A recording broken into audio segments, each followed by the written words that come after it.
'Twas the night before Christmas, and all through the house, not a creature was stirring, not even a mouse. Well, I'm stirring. If only I could sleep. If only I knew. We've got trouble, the boss and me. Big trouble. We're talking 'Twas the night before Christmas. Hit it.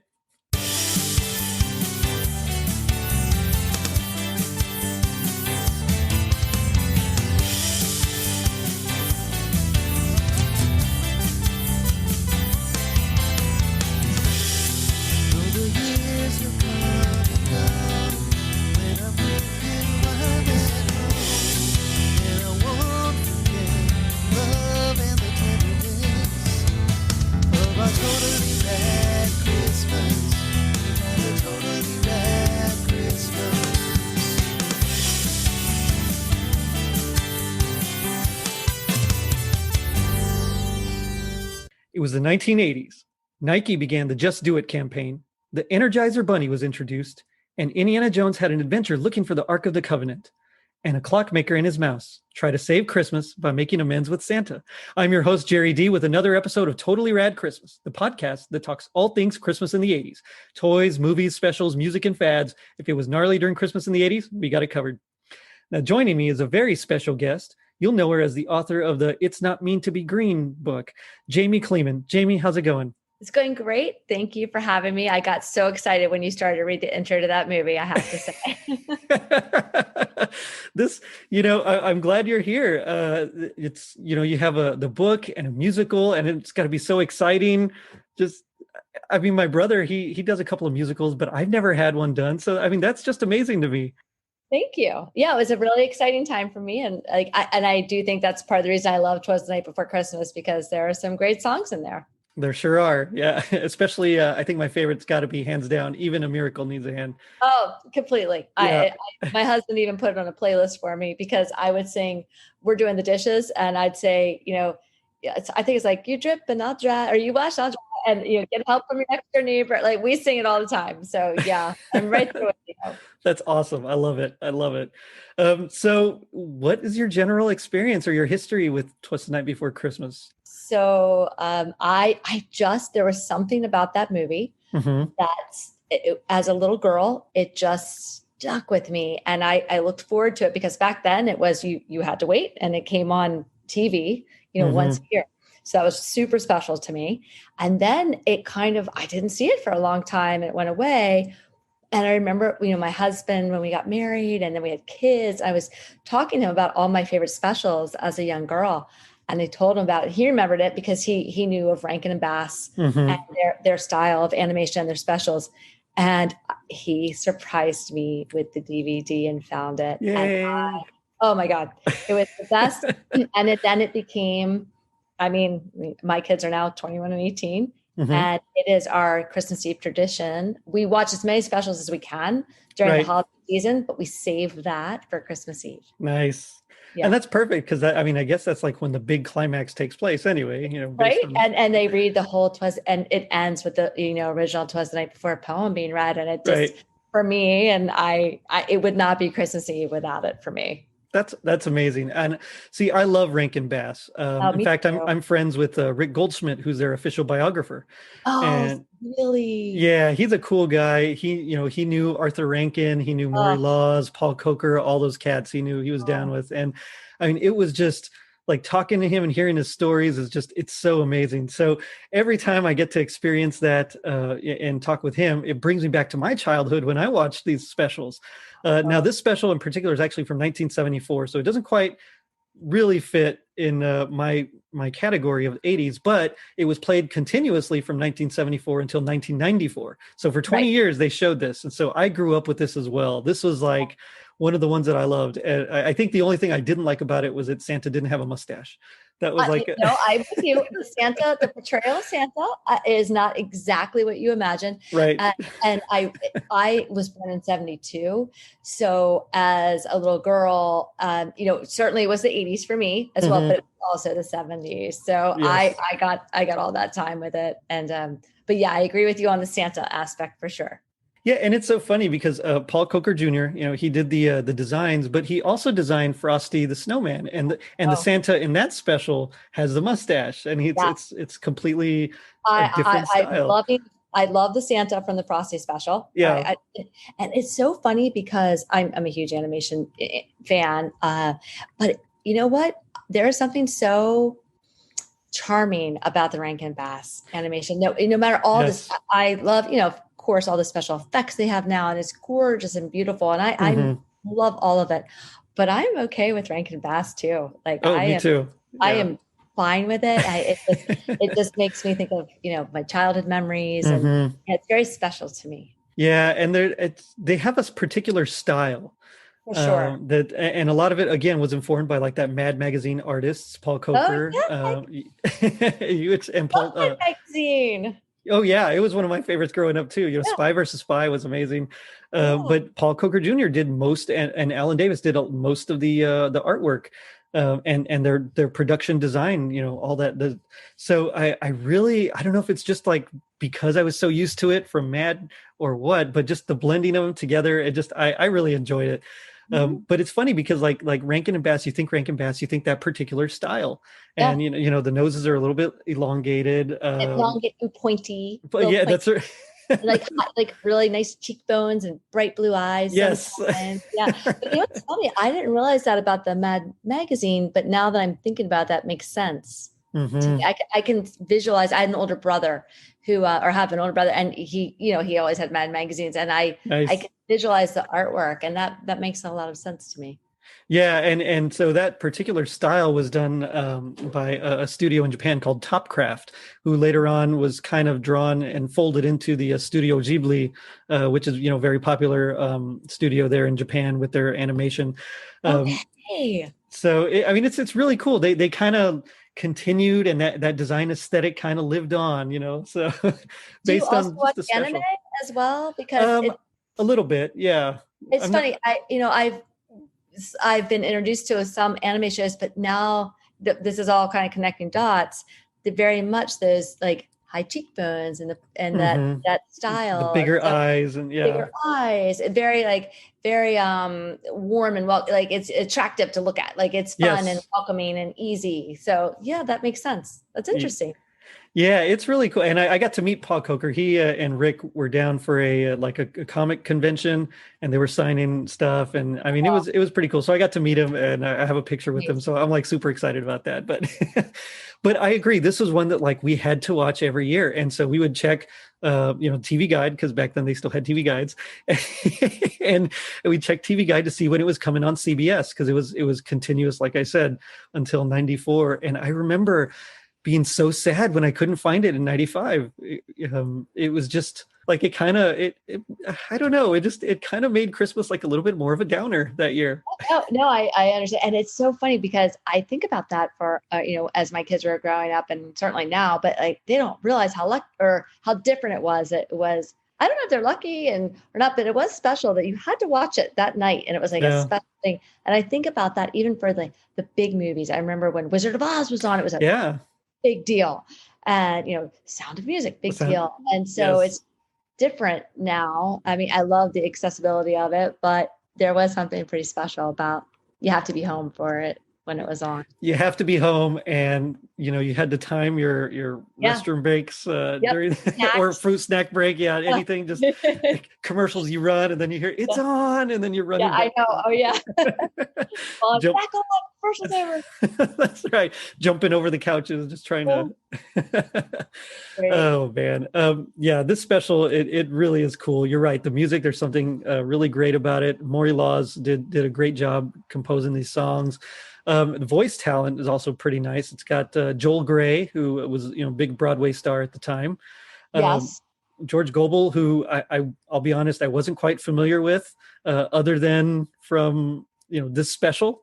But Right. apparently he had his own style variety show as well, which is kind of cool. Oh wow, I didn't know that. Yeah, I didn't either. Yeah, but hey, if you can get the talent, might as well, right? Yeah. And I think voiceover work is so interesting also. Like I've actually kind of been paying attention to that more and more recently. And my husband and it's always fun when there's something on, we're like, oh, wait a minute. And you can recognize the voice because it's some Hmm. people and make a whole career of it. And it's like, it's amazing, this is something totally different, but like, you know, I was listening to Will Arnett, who's like the Batman Right. Lego. Yeah. Lego Batman. Yeah. That is amazing. And then you realize he's also like certain car commercials and certain soft drink ads. Like it's an interesting field for sure. And it's funny because Rankin Bass, they usually stuck with like their core group of voice actors, and then they would just get like a big name to kind of introduce it. So in this particular one, the big name was Joel Grey. He was like the main guy. But they didn't really stick with a lot of their normal cast of characters in this particular special. So I couldn't find Paul Frees anywhere, and he's played everything from Santa to Burgermeister Meisterburger. I mean, Oh, he has that deep voice, and it's kind of boomy. Yeah, I can hear it. Wasn't Albert played by a woman in this special? Yes, that's true. It was like Tammy Grimes. That's what it was. Yeah, Tammy Grimes. Yeah. Because I didn't realize that, but I was doing my research as well, and I thought, oh, that's so interesting. And you know what? That's actually kind of common you think about like Bart Simpson is also voiced by a woman, by I think Nancy Cartwright. And there's a lot of that because they just kind of have that soprano range that I guess is. Yeah, she did a great job. Oh man, I guess we can get into it then. We might as well go ahead and get into the plot. Now, this one is it's pretty straightforward, and if you want to nutshell it, a town is just trying to win back Santa's affections. That's like the basic plot. Of course, it's a little bit deeper. There's mice, and I love these anthropomorphic mice that can actually communicate with their owners, or I don't know if owners are the right Father word. Mouse. Come on, he's the best. A sweetheart, isn't he? He's so nice. Yeah. Yeah, he's such a good mouse. He is, and he's got like a lot of wisdom for a mouse. Yeah. You don't. I loved how he handled the whole situation. He was great. Yeah. My knee-jerk reaction would have been much worse. So why would you write that letter to Santa? I would have been furious. Yeah, exactly. Like, nobody's getting presents, dude. So essentially, Albert, who's Father Mouse's son, he's very much a scientific mind. He doesn't believe in some of those, as they say in Miracle on 34th Street, those lovely intangibles. And so he writes an opinion piece in the newspaper about how nobody believes in Santa. We don't like him. And Santa, I guess his feelings get hurt. poor Santa, because he ends up sending back all the children's wish lists and letters, and it's just everybody is so bummed. You'd like to think Santa would have handled that better, but it's fine for the special though. Yeah, you're right. It makes sense, but at the same time, it's like he's supposed to be jolly. Santa. Yeah, I know. Don't abandon us, Santa. But it's still great. It's a great storyline, so we'll let it go. That's right, exactly. We need some reason for him not to come, so that might as well be this one. But I love Albert when he's just so clinical, and he's got that little voice, about Copernicus and talking about all the scientific.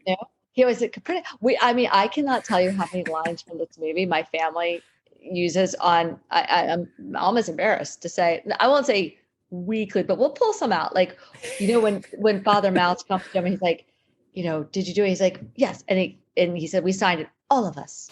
And when they were saying like long words, like everything, there are so many things, or like, I think we watched Jeopardy sometimes, and maybe Copernicus was the answer. And we're always like, Copernicus knew. Yeah, that's right. It's so good. I love the way, just everything about his characterization, because I was kind of like that nerdy. I believed still, but I was kind of that nerdy kid, like that was really into like science and math and stuff like that. So I kind of felt a little kinship with him. The only difference was I was like, how can you not believe? I didn't understand him. But he was just, I think he just took it to the next level. But I loved Albert. He was one of my favorites. And of course, his interactions with Father Mouse are just priceless. I love when Father Mouse is, he's talking to him. He just says something like here's an example of how you've ruined everyone's Christmas, or something like that, with your opinions. That's what it says. Yeah. You ruined everyone's Christmas with your opinions. I love when he takes him on the tour of the town of like, here's what you did. And like, everyone, like the best artist in town, used to draw pictures of Santa and like throws it into the water, and kids everywhere. Heartbreaking. And I'm like, and Albert, it takes a little bit of time, but he eventually, I think he starts to turn around. But I mean, Father Mouse, and he does it in like this very kind of calm, educational way. Mm-hmm. Like as we said before, I would have just probably freaked out and said, "Don't you ever like that stand again?" Oh yeah, for sure. Go to your room. You're grounded. Yeah, that's it. Your pen and your paper. That's it. No more writing for you. But yeah, no, and I mean, it is honestly, and I think that's why I love it too. There are like great lessons in it where Pop mm-hmm. or Father Mouse is like, you're not as smart as you think you are. Like you need to learn how to believe and have a little faith.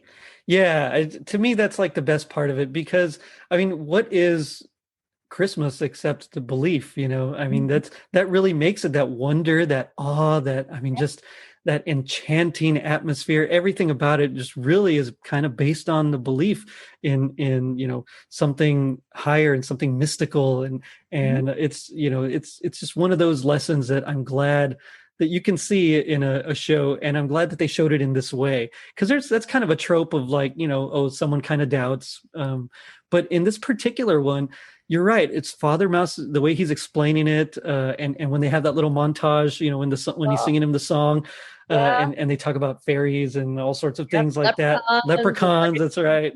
I mean, it's like, yeah, there are things out there we can't explain, and we believe them because think about how boring the world would be if we didn't. Right.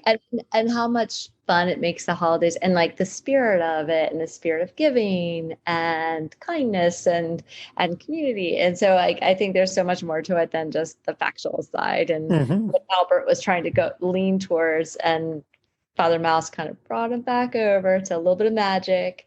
And so, yeah, I thought he handled it really well. He really did. Yeah. So the special's kind of bookended on Christmas Eve. It starts on Christmas Eve, and then we kind of have a little flashback, and then it resumes on Christmas Eve. But it starts off, we're introduced to the town of Junctionville, which is kind of someplace in New York-ish kind of thing. I guess upstate. I'm not sure. And yeah, something like that. And our main protagonist, of course, besides Father Mouse, is Joshua Trundle. He's the local clockmaker, kind of inventor guy. And he lives with his, I don't know if it's his aide or assistant or what, but Father Mouse is yes, kind of right. I don't know what it is, but he says it's someone who lives below, and I love their relationship where he comes up from the floorboards and comes to visit him, and they're like confidants. I also thought it was so impressive that when Joshua, not to get too ahead. Oh, that's okay. When Father Mouse says, like, kind of confides in what Albert did. Yeah. He says kerplunk, kerplooey. Kerplooey. And I use that too all the time. Like, kerplunk, kerplooey. Like if something's going wrong. and he doesn't, he doesn't go crazy, even though that was like his whole world was turned upside down by it. He understands Albert because he tinkers and is an inventor, and kind of understands why Albert wanted to get inside the clock. And, I just, he has a really great demeanor as well. Yeah, they really complement each other very well. They work so well together. And you're right. So this piece that we talked about that Albert wrote in the paper, it ruins Christmas for the entire town essentially. And Joshua has this idea, hey, maybe if I build a giant clock, I'm a clockmaker, so I know how to make these things work, that's kind of like a music box. And so at the stroke of midnight, when Santa starts his journey, it'll start playing the song. And then it's one of my favorite songs. I have the MP3 downloaded just because I needed it. Yeah. So I put it on my playlist. We all need it. But it's just, Christmas time is calling, Santa. It's so we'll work on our harp later. But that's right. Awesome. Oh my gosh, you're kidding. I love it. I love too when he pitches it to the board, and the guy's sitting there like, singing to the melody, and they're voting on it. That's another line that we use. I actually wrote this down because it's a line that cracks me up when they're voting. The board is voting whether Joshua Trundle can build this clock. And they're all saying, I. And he says, don't you dare say no, McDevitt's, like the one board member who's probably kind of cranky. So like if we're talking about something, like, don't you dare say no, McDevitt's, like about that, because It's just like this funny, cranky character who's sleeping half the time. I But love it. I know I loved his pitch and that they let him build the clock. Yeah. So they built it really fast. Oh yeah, great job.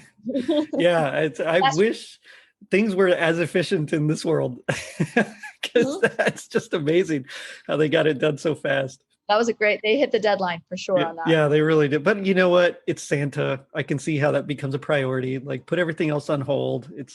We want the kids to be happy at Christmas time. So yeah, I get it. No, me too. So yeah, he pitches to the board that he's going to build this clock, and they build it, and it doesn't work when they test it out. And so he's kind of up a creek, which is a shame because he's such a nice guy and he can't understand why it's not working. But they don't give him like a second chance or anything. They just kind of cut him off. And that was very tough for me as a young girl. Yeah. I didn't like that. Was a tough part for me. Yeah, same here. I didn't like it because I mean, then I didn't like that. Father Mouse even like says to, if you thought times were tough for them, think about us. And I think he even says like even a peanut shell or something would have been amazing. Yeah.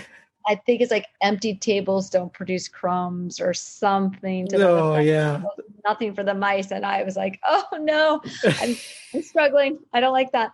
And I remember being I thought, when the people were taking their clocks out of his business and he was saying, I'm still a good clockmaker.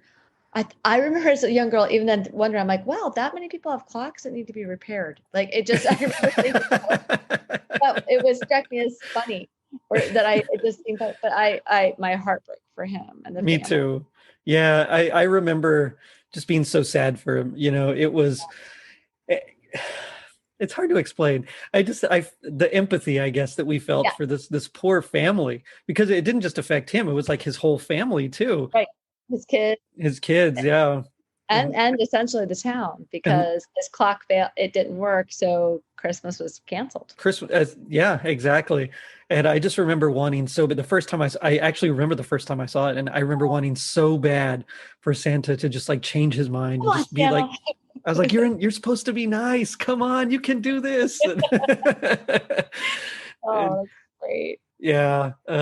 So we find out that it was actually Albert who, not out of spite, just out of curiosity, was the one that kind of ruined the clock, from, the giant clock, for making it work. And it's because he was just, like you said, he was tinkering. He was trying to figure out what made it tick. Right. And unfortunately, he did something to it that kerplunk. Kerplooey. You were a good tag team there. Yes, ma'am. I love it. So Father Mouse feels terrible. Joshua also feels terrible. And we get Father Mouse's big speech to his son.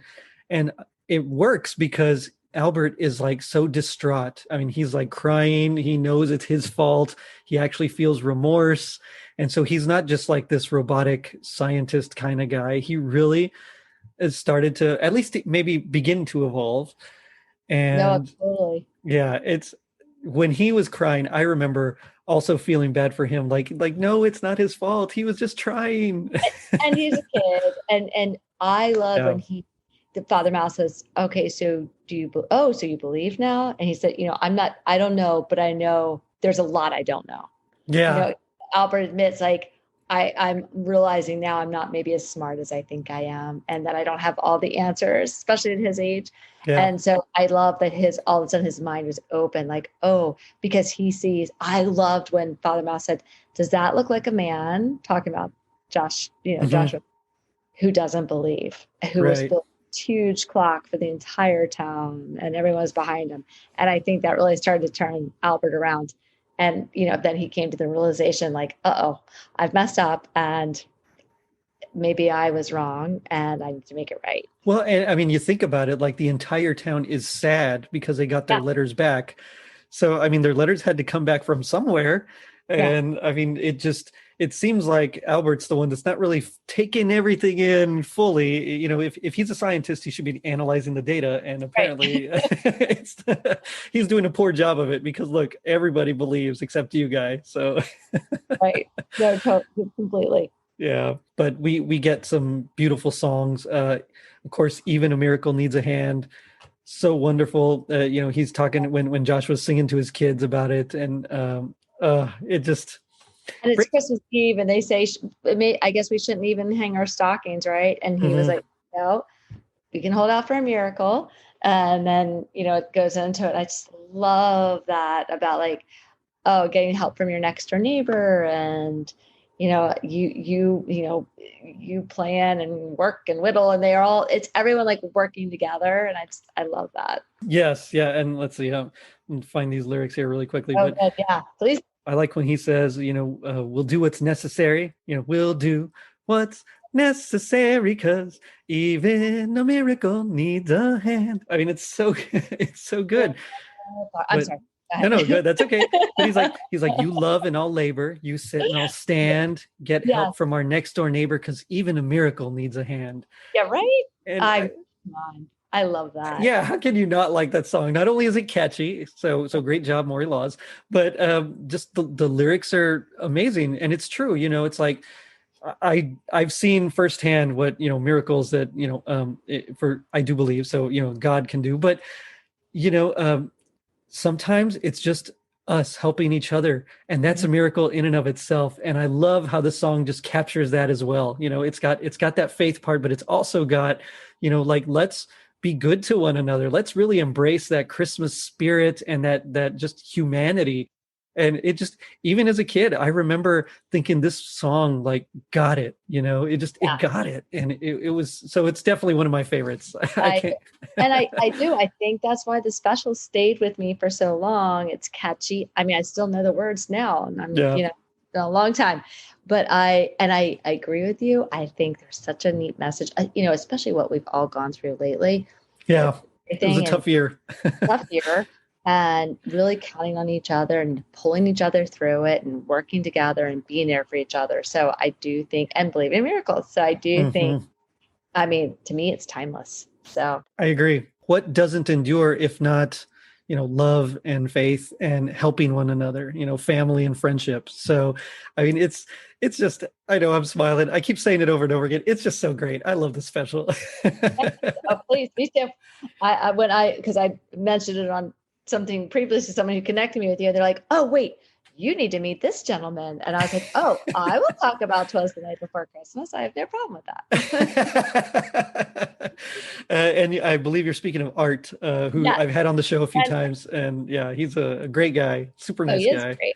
Yeah, I love Art. He actually, I just had a special award show, which is basically just an excuse to do like a big clip show.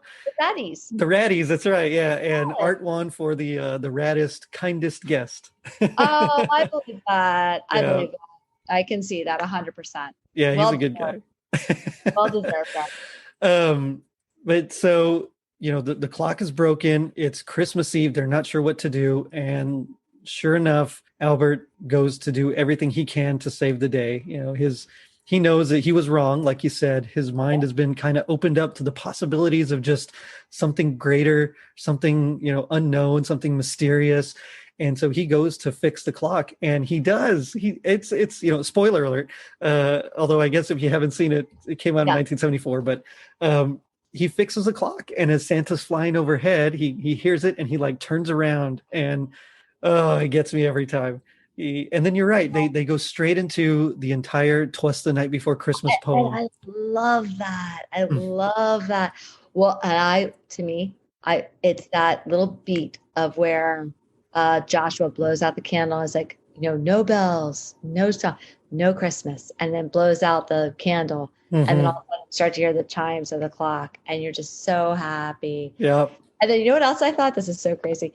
I was like, why do these kids get to be up caroling in the streets? Because I heard that they were all singing like, why are they awake in bed? But it was such a beautiful, beautiful snowy scene with the green and the clock working. And then the Trundle family was like up and Santa came. And I love that a fan of poetry. I love that they read the entire poem and the whole narration, and it's just great. Yeah. Oh, I completely agree. And see, I'm from South Texas. So growing up, we didn't have snow. Our Christmases were like 70 or 80 degrees like every year. So, I mean, it was always a green Christmas, and it was pretty warm generally. Every once in a while it'd get down to like 50s, and we're, of course, being that it's normally like 100 degrees here. It's like You're in a sweater. cold. Yeah, Yeah. exactly. Now that I live in DFW, we occasionally do get snow and ice, and it's, you see that landscape that you were talking about, and there is something more magical about it. It's just, it sets the scene in a way that, and I love where I'm from. I love my Christmases growing up, but it sets the scene in just such a much more fantastical and cozy way than it did growing up. Sure. That's another reason why I love the special, because it's like, wow, I want to be there. And you really do start thinking like, I am dreaming of a white Christmas, that kind of, I know, not to be too cliche, so but it is so magical, like how the snow is falling right while Santa's coming. It's just the best. It's so beautiful. And the church bells chiming. It's just perfect. yes. And I always wanted to be awake when Santa came. I was a little jealous of them, that they got to be awake and I didn't. But my mom made sure that I knew that he doesn't come if you're, this was a special occasion. He doesn't come if you're awake. I said, okay. I distinctly remember trying to stay up as a young girl looking for Rudolph's red nose. I remember just like trying so hard to see a red nose. Nice. And then I love, now they have that Santa tracker, the NORAD Santa tracker. I use that with my kids when they were young to say, oh, better get to bed. He's in, Tokyo, or he's wherever he is. And it's showing it. And there's the magic of them like figuring out where he was and how long until he'd be in the States. It was so much fun. So there is just something, again, going back to just having a little belief and hope, spirit, and it's magic. Very fun. I'm glad you brought up your kids, because it is, there is something about having kids that brings back some of that wonder and awe that you kind of, lose a little bit as you start getting into high school and college. And, it's just not that you ever really stop believing or you ever, forget it, but it does kind of start to tarnish a little bit. And as soon as when your kids are small and, just the looks on their faces, I'll never forget when my oldest, she was about 1.5 years old, and because her first Christmas, she was 6 months old, so she didn't really get it. But the second Christmas, she saw that the milk and cookies, that Santa had eaten the milk and cookies, and just the look on her face, she put her hands over her mouth, and I captured it on I took a picture of it, and just seeing that, like, it just made me feel so much of how I was when I was a kid. And I think one of the good things about the special is that,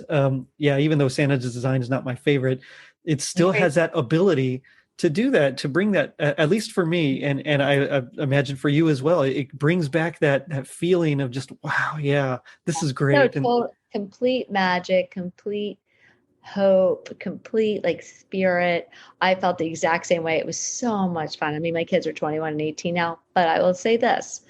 I think because we we really put a lot into like having these special holiday seasons and Christmas Eves in particular. We still do all of our traditions we did when they were little kids. And I think it would be like, hey, what if we didn't, so, I mean, I'm still putting cookies and milk out, we do carrots for reindeer. We watch this Christmas special. We drive around and look at Christmas decorations, we definitely, it makes the holiday season so much fun. That's awesome. I'm privileged to work at a Christmas store up here. It's a decorator's warehouse. I work in the professional light design department.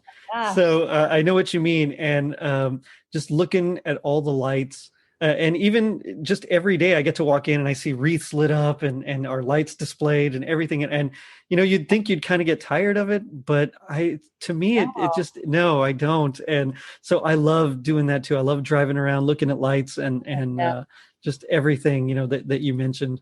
We have a tradition where we make M&M cookies every year. And so that's one of the ones that we kind of kept. And then of course, being Hispanic, we have a lot of tamales as well. So fun. Okay, neat. Yeah. I love that. So I remember watching this and eating M&M cookies, and it just, so every year whenever we because we watch this one, we watch a lot of the Rankin Bass, of course, Charlie Brown and the Grinch as well, and but just we have to watch them, or like you said, it just doesn't quite feel like Christmas. No. we definitely try to plan it out where we hit all of the ones, animated, live action. Definitely, there are probably more animated. I mean, Elf for sure. We watch, Mm-hmm. a couple of, I'm a big, I like Miracle on 34th Oh, Street, I and love it. Yeah. It's Wonderful Life for Of sure. course. I Yeah. love the old, uh, oh gosh, Christmas Carol. I like the Mm-hmm. old version The of it. Alistair Sim. Yes, Yeah. yes, Yeah. my favorite. And so I love all this, but the animated ones we really try to go through because you can hit, they're shorter, so you can get a lot of them in. Right. But and the kids know it's just this movie doesn't happen until it is the last thing we do before we go to bed is watch this one, Twas. Nice. Well, before the kids go up to bed, for I sure. gotcha. Yeah, this one usually is it's not necessarily Christmas Eve, mostly Mhm. because we don't really watch much on Christmas Eve. We especially growing up, we had a lot of friends and family Yeah, that would come no. over. So we'd go to like an evening mass, and then Hmm. afterwards our friends would come over and we would just play with them until it was time to go to sleep. Yeah, till Um, Santa's coming. that's right, exactly. But in this case, like with my kids, we try to watch it like on the 22nd or 23rd around then, and then Christmas Eve during the day is usually like, okay, we got to make our cookies, we got to prepare this, and let's. So we try to get them all involved, and it's pretty fun. But Yeah, no, it's the best. uh, Best. yeah, this special, like I said, it's from 1974. Joel Grey is doing most of the grunt work. Him and of course Father Mouse there. I really, I mean, I don't know what else there is to say about this special. It's just so magical. It's so wonderful. And like you, it just doesn't quite feel the same if I don't see it. And I know that there was a soundtrack record that was released. Unfortunately, it has not been available on any sort of digital format. And so Oh, I've had to find through certain means but at one point there was a website that actually did have it up as like all the songs up, oh and wow. unfortunately it was taken down before I found the site. So Is it on vinyl though? Can we get it on vinyl? I believe Rick actually has them. I Oh, think he sells the CD, I think. oh, okay. Yeah, I believe he's authorized to do that because he Okay. was so I'm close with Maury curious. Laws and Rankin Bass. But it Sure. was on vinyl, and I think it was Oh, on CD as well. Yeah. okay. I know because you know how vinyl has become so popular and Hmm. everything's available. I know my husband and I have the original like old like some Charlie Brown ones Yeah. and those are really cool, but I haven't come across this. I would certainly buy it if I saw Oh, it. for sure. Yeah. So it looks like it was released 1976, Okay. and it was by Disneyland Records. Oh, okay. Yeah. All right, we'll have to check into it. I know. Now I kind of want to hunt it down. Yeah, yeah, that's going to be my mission. I'll let you know if I find it. All right. Sounds good. Eventually, of course, AMC started, or not AMC, Freeform, ABC Family started showing it again the last few years, and then I believe most of the Rankin Bass specials actually went to AMC. They took Okay. over the rights. A lot of the Rankin Bass things, it's kind of odd. So the main ones and everything I think before '74. Is owned by one company, and then everything after is owned by someone else now. After Videocraft kind of Okay. faded, and so we get them just wherever we get them, and it's kind of a shame, but that's why I have them on like Blu-ray. Yeah. Just I'm so grateful to own that. That was a very special surprise for me yeah, for sure. yeah, just in case, you gotta have it. But it does make me wonder, what would you say, if you could, would be your happiest memory or like moment of the special? Okay, I probably have two. Okay. That's okay. Yeah, of course. There's something about the intro where the snow is falling on the town and you're introduced to the town. And I think maybe it's because I'm, so excited to see this special again. Every time I just see the snow falling on Junctionville and they talk about it, I just get so excited. My second favorite is when Alf the mouse has gone into the clock to fix it and he's swinging on the pendulum, and I just am so hopeful. I'm like, oh come on. And then and then the little candle blows out and the music comes And the on. music comes on. Yeah.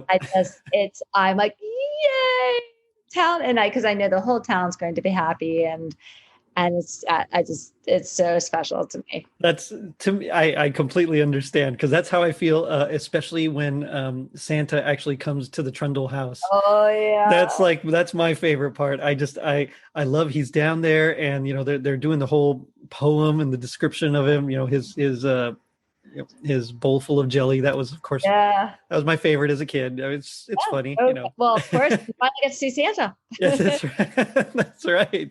So I love that part. And as far as memories, I remember watching it with my kids for the first time with my oldest daughter, and she was just enthralled, and she thought the mice were so funny, and I just seeing her eyes just wide open and her mouth kind of just open as well, just I mean, it was amazing. Yeah, sharing that with her. And also I do think that animation style is just super accessible and just super it's something easy to watch and just and enjoyable for I still love it. And yeah, so I get that. I remember watching it with my kids when they were little as well, and just watching them, I think they would be disappointed as well if we didn't watch every year. Yeah, yeah. Speaking of animation style, it does remind me. So Rankin Bass were also responsible for like Thundercats and Silverhawks and some of my Okay. favorites growing up as I knew well. Thundercats, but I didn't know the others. And I only know that honestly because my husband knew it. Okay, I gotcha. Oh, and The Hobbit, that 1977 Hobbit movie, I believe, and the last part of Return of, yeah, that was Rankin Bass. Oh, I did not realize that. Yeah. That's so cool. I was going to say that when I really started writing and I was like, thinking about doing Christmas things, I looked up, I was like, I have to get to Rankin Bass. I have to figure out how to work for them. And then by the time I was doing my thing, they were no longer doing it. But Yeah, that was my unfortunately. dream. I wanted to get to them. Well, I don't. I'm sorry about that, but That's okay. I can connect you with Rick Goldschmidt if you like.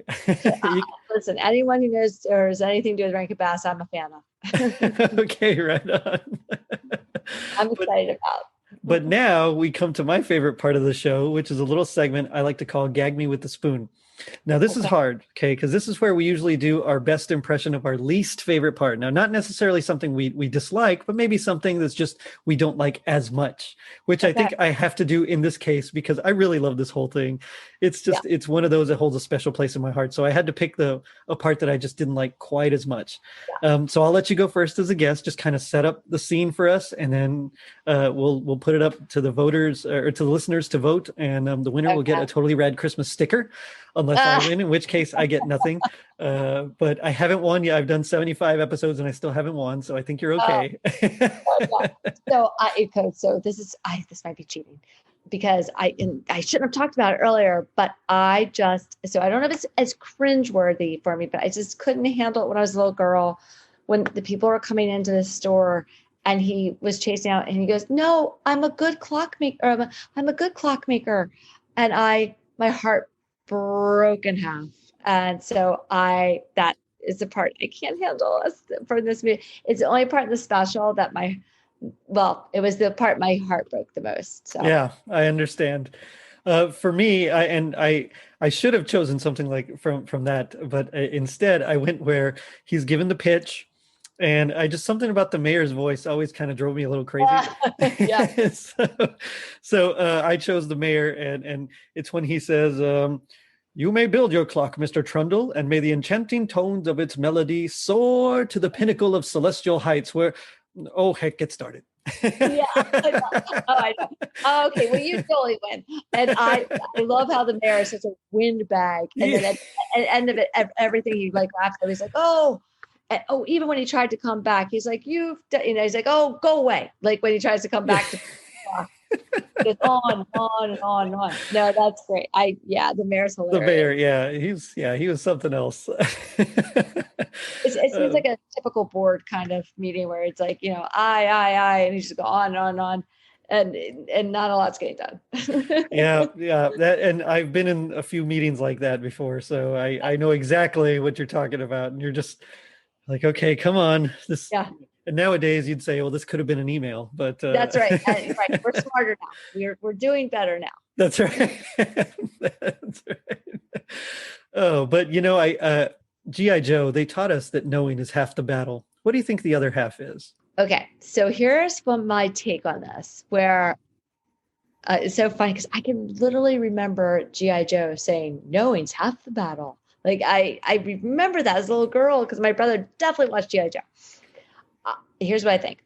I think that once Albert realized, he knew he'd done something wrong, and so knowing, he opened his mind. And when Father Mouse says it's not enough to be sorry, you have to fix whatever it is that you did wrong, and then he takes action to fix the clock. So to me, the other half of the battle is the action that he takes.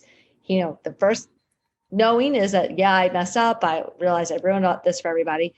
And then the second half, that he actually takes action and responsibility. Nice. That's much better than mine. Uh-oh. Mine is if knowing is half the battle, the other half is not making fun of Santa in an editorial piece. Mm. Well, I mean, that would have saved everything. Yep. You're not wrong. You're not wrong. Oh man, this was so much fun, Jamie. So you're an author, and tell me about your books. Tell me about everything. What do you want to plug? Sure. All right. So thank you. I am an author. I typically write children's books that are, it's funny, even though I write rhyming books typically, but usually that kind of like a Dr. Seuss style that have their rhyme, but there are some deep messages in there, mm-hmm. I hope. And even though my children are 21 and 18, I still kind of lean towards rhyming and incorporating that. I've done books that I've turned into a musical. It's Not Mean to Be Green that you referenced in the beginning. I toured that for a few years. Nice. And it's a children's book that rhymes, but it teaches kids about how we can all take simple steps to help the earth. I have a video coming out about a small animation, my first attempt at animation. Nice. That I did not animate, that I worked with a team. Yeah, I got to. It addresses about, everyone has something, we're all can feel a little different and backwards sometimes. It's called Emily and the Backwards Tree, and we can all feel a little different, but that really it's all that we all have something very special and unique to offer. Mm-hmm. But how I was connected with you is because I tried something different. And because I am such a fan of the holidays, I wrote a Christmas tale that has been recorded recently by someone with an amazing British accent, which I had always wanted. It's called The City of Limes. And it is a Christmas tale about a city. Originally, the city starts out Limes, and it's a very dark and sour and jealous and greedy city. One character named Crystal McGrin works her magic in a way, decides to keep one room decorated. I won't give away too much because I hope you all will go listen. Right. But she decides to keep one room. She loves Christmas so much. She's like the one bit of bright hope in this dark and sour city. And she decides to keep one room decorated for Christmas all year round. Nice. I know you and I would love that, right? Yeah, that's exactly right. And art was all on board. What starts out as people kind of like making fun of it, they spend some time there, and little by little, it starts to turn the city into a place of hope. And so I don't want to give away too much, but it turns the city around and even changes the name of the city. Oh. And I definitely believe that I was inspired by Twas the Night Before Christmas, because the whole city is like not happy at one point in time. Right. And one person does go in and make a difference and change it. And, spoiler alert for a Christmas special, it's a happy ending. So yeah, I had a great time, and I'm super, super thrilled with the narration of it. And yeah, so it's on my YouTube, my website and my YouTube channel, and that's just under my name, Jamie Kleman. So yeah. And I'll make sure to have links for that as well. So social medias, are you available anywhere else where they can find you? I am trying my hardest. So I am trying to get with times, but I have my website. It's Jamie L. Kleman, which is Jamie L. Okay. Yep, it's JamieKleman. Thank you for saying my name properly. Because right away, you did a great job. So Thank you. JamieLKleman.com. And when you're there, you can find me on Instagram and Facebook and uh, Pinterest and Twitter, which I've not done a great job on yet, but I'll get there, and LinkedIn. So yeah, but it's available. And then I have a YouTube channel where what I'm really happy about, and this is what the one, I guess, a silver lining of having all this time at home this past year Hmm. is I was determined to get, my books are on Amazon. I had this narrated for City of Limes. I got my website up because I was, going for these long walks and thinking, oh my gosh, what am I supposed to be doing with my life? And then I thought, okay, here's what I'm supposed to be doing. I'm sharing my work with Yeah. everybody and, try and spread a little magic, a little happiness, a little kindness. And so I got everything ready to share. And that's how I found art and found you, is because once I had City of Limes recorded, I thought, you know what, I want to really send this out. And so I've just, my mission is to send it to like 10 different people or organizations a day, and then go from there. So Nice. I really appreciate you having me on and allowing me to, well, first of all, I am so here for any conversation about Twas Night Before Christmas. Right on. Also, I appreciate you allowing me to, share with your audience about my work. Sure. I mean, anything Christmas, I want to spread. If we can spread just a little bit of cheer, then I mean, I'm all for that. I think, especially after the year we've had, people need a little Christmas in their lives. Yeah.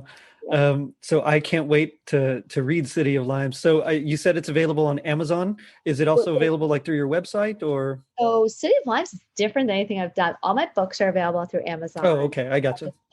But City of Limes, it's just a YouTube animation, YouTube an audio. Oh, I So see. It's yeah, okay. so I see. it's different. I'm like so excited about it because it's like a 25-minute. So go do whatever, like coffee or on a walk. But it's 25-minute, just like click an audiobook. Yeah. Um, and so it's like longer than anything I've ever written. It's not rhyming, and it's funny. I was so excited about it, and I sent it, to my family. And my daughter said, Mom, I think you have maybe a novel in you. So now I'm like toying with you. Yeah, Ooh. I know, of a longer book. So I'm really excited about it. So I would love for you to listen to it. I want you to message me when you do. All right. Challenge accepted. Yeah. Oh, and it involves, I think your kids might like this. It involves a recipe in it. And so, Ooh. yeah, so I'll make sure that you have the recipe too. It's funny because as soon as you said City of Limes and you were talking about how the whole city is sour, the first thing I thought of was growing up, and my great grandma would make sweet tea, and being from the South, it was very Yeah. sweet, so she would cut it, kind of balance it out with limes, and Oh, so and the acid in lemon. the limes instead of Huh, lemon, yeah, so she would use lime, right? and it always was amazing. So now that's whenever I have sweet tea, I always ask for limes to put in it instead of lemon. Oh, that's So so, as soon try as you that. said limes, that was my first thought. Yeah, I'm gonna try that. That's so interesting because I actually do love limes, and I actually had the idea for the book or the story when I was unpacking groceries, and I had limes in my hand. I thought I want to write a story about. I want to create a town, and then a lime in my hand. I'm like, what if I did it with this lime? So anyway, that's how I got the whole inspiration, and I just went from there. Nice, nice. The other thing I usually think of is something called Jamaican lemonade, which is actually made with limes, not lemon. And Oh, I haven't heard that either. instead of sugar, they either use brown sugar or they use turbinado sugar. Oh, and it's so good. And sometimes they'll put in a little bit of like some bitters in, but most of the time it's just the limes and the brown sugar or the turbinado, and it is amazing. So Oh, I think that sounds limes to me are I can't wait. I can't wait to hear it because they already have that connotation of like just yeah. joy. Oh, good. I hope you love it. I do. I hope you love it, and I appreciate your time. And I hope again. I loved talking about the special and everything Christmas with you. Well, thank you for coming on. I really enjoyed it too. It was so much fun. Yes, I'm going to thank Art for introducing us, and I hope you have a great, rest of July, enjoying Christmas in July, however you may celebrate, and then, just ramping up to the holiday season. And I look forward to listening to your podcast going forward. Well, thank you. I appreciate that as well. So, on that note, I will end it by saying, even a miracle needs a hand. So, check us out on our social media pages, Facebook, Twitter, and Instagram. And if you're feeling like the citizens of Junctionville when Santa changed his mind and gave them presents, leave us a review on iTunes. Not only does it help us reach more people, but you also get a free sticker. Now, don't forget to vote. Later, dudes. Hi, this is Manny from Feliz Christmas, Merry Navidad, the bilingual, multilingual Christmas podcast. In our podcast, you will hear about foods, traditions, how this 2020 Christmas will be interesting, especially from 6 feet away, and many more new surprises. Join me on the road to Christmas, along with many guest hosts from other podcasts from the Christmas Podcast Network. You can listen to us on Spotify, Google Podcasts, Radio Public, or just search for us on your favorite podcast platform. You can also find us on Facebook, Instagram, and Twitter at FCMN Podcast. Or visit our website, fcmnpodcast.com. Feliz Christmas, Merry Navidad.